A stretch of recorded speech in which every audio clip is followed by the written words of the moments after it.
The Biel Chess Festival has started with a bang. Yesterday, we witnessed a very, very exciting event here in Biel, Switzerland, the Chess960 tournament, which for the first time organized not only one tournament, close round robin tournament, but two of them, the Masters and the Challengers. So in this recap, I would like to show you some of the most interesting moments that happened in both tournaments. So obviously, this is Chess960. Well, normal rules don't led to a lot of creativity. Some of the players try to play it out in a normal way, get nice and simple to play positions, but there were also players who were trying to be very, very creative. So one of the most creative games of the entire day was the game of Vaishali against Saleh Salem. So here in this game, White started with b4, which kind of makes sense because White activates the queen on a1. Here, the Emirati Grams responded with f6. By the way, immediately protecting the pawn on g7. This is also one of the oddities because with the very first moves, you can leave something under attack. Vaishali responded with knight g3, e5, d4. Very aggressive way to fight for the center, bring the queen in the game. Here, the Grandmaster from United Arab Emirates responded with bishop e6, ready to sacrifice the pawn on e5, which once again proves that this is the highest level chess. If you take on e5, you lose a lot of time, and black gets to develop his pieces. Here, white responded with knight e3, developing pieces, hitting the pawn. Black played knight g6, e4, counter-strike in the center with d5. Already you're looking at this position and you don't understand what's going on. So it's very difficult for white to go through these complexities in the rapid time control. So here, Vaishali played f4. There's all kinds of captures now possible. You could take the pawn on f4, pawn on d4, pawn on e4. D takes on e4 was played by black, followed by knight e4 and b6. So it's a complete mess on the board. So you see the queen on a8 now is hitting the knight on e4. And after bishop f3, bishop d5, here black was able to take over the game. So suddenly it's very difficult to defend the knight. Here Vaishali played a5, trying to counterattack the knight on g6. Knight h4, bishop h5, g6, and suddenly black is taking over the game. F takes, h takes, white had nothing better to do than to sacrifice the piece.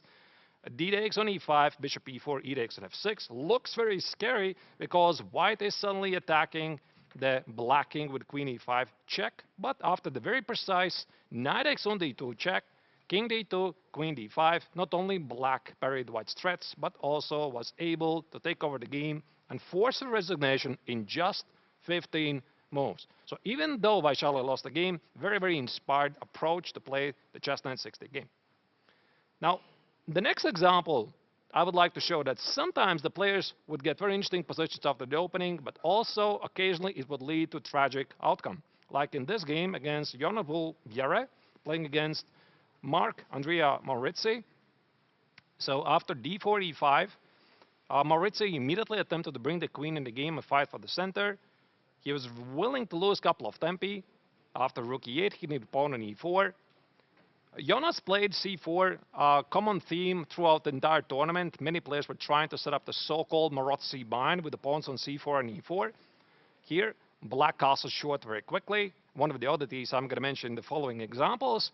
And here, Biera very quickly took over the game with f4, knight e3, c6 makes perfect sense because black takes care of the d5 square for the black knight. And now suddenly after g4, knight b3 and c5, black can resign after just 9 moves. So this is quite unheard of in normal chess, but this happens from time to time in Chess960 because after e5, black is completely paralyzed and white is dominating the game. So here after f6, Maurizio attempted to change the game, but after queen h4, white is hitting the pawn on h7. As you see, the bishop on b1 conveniently helps to go for the attack. Black played h6, and after queen h5, white's attack already was decisive.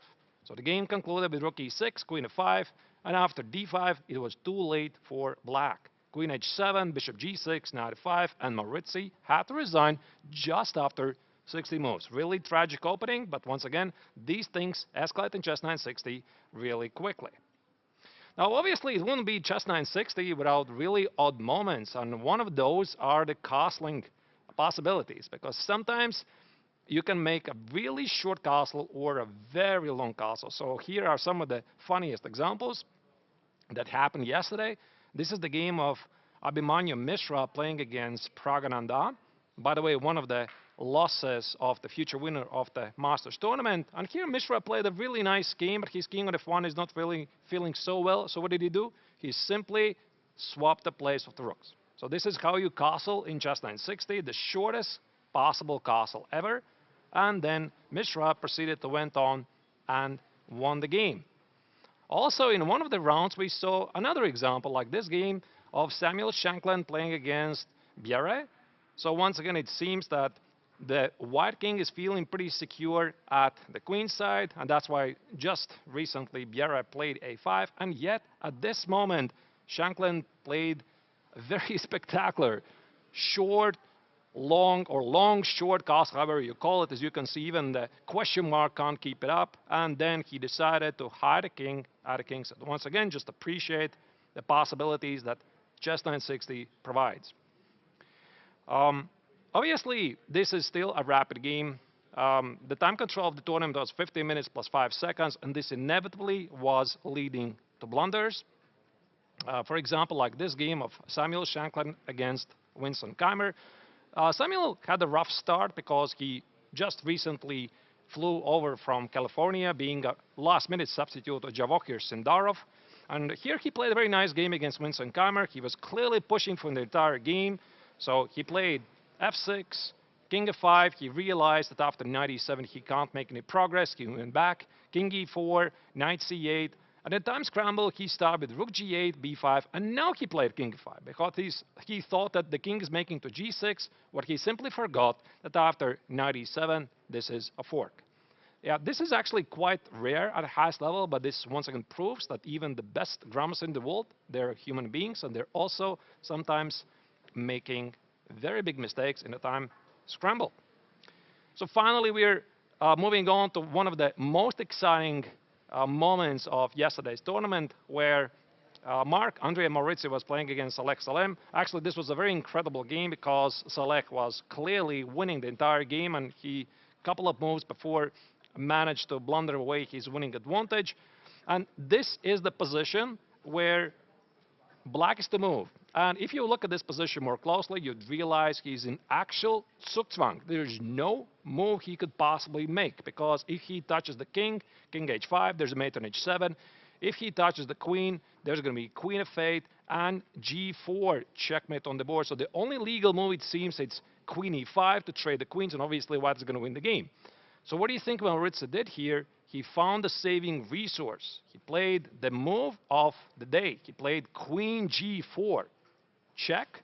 And the point is, now if white takes the queen, it's simply stalemate on the board. As you can see, the king on h6 is stalemated, the pawns on f7, h7 and f6, they're blocked. So this game finished in a draw. And if he doesn't accept it, then black simply collects the pawn on f5 and secures an easy draw.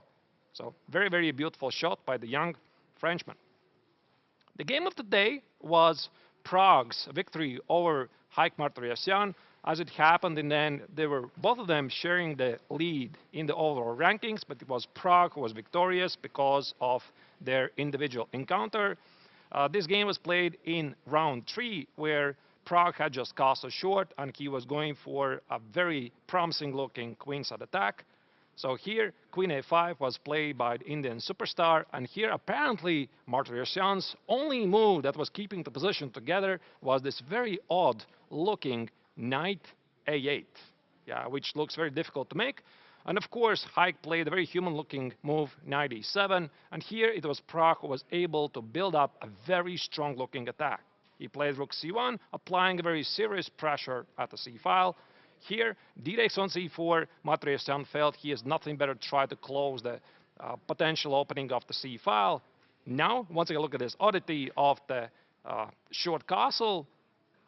Prague opened up the queenside with d5, and even though Martirosyan attempted to keep things close, he realized he simply cannot do it. Then in time scramble, he finally grabbed the pawn c takes on d5 and attempted to build up a fortress, but now with the open c-file, Prague's attack was killing. Now in this moment, you're probably looking for a decisive blow, but Prague decided to bring even more resources for the attack. He played knight e2, ready to launch the knight on d4. knight e4, queen d4, and now at this moment it seems the black is pretty safe, but no, rook c6, brilliant move by the young Indian, crashing through. Now here everything falls apart for black, and after queen b8, not queen b6, but rook b6, sealing the deal, and eventually also giving the victory for the young Indian to win the Masters tournament. So in the end, it was Pragananda who won the Masters section. In the Challengers section, it was Alexander Doncheko who had a very impressive start.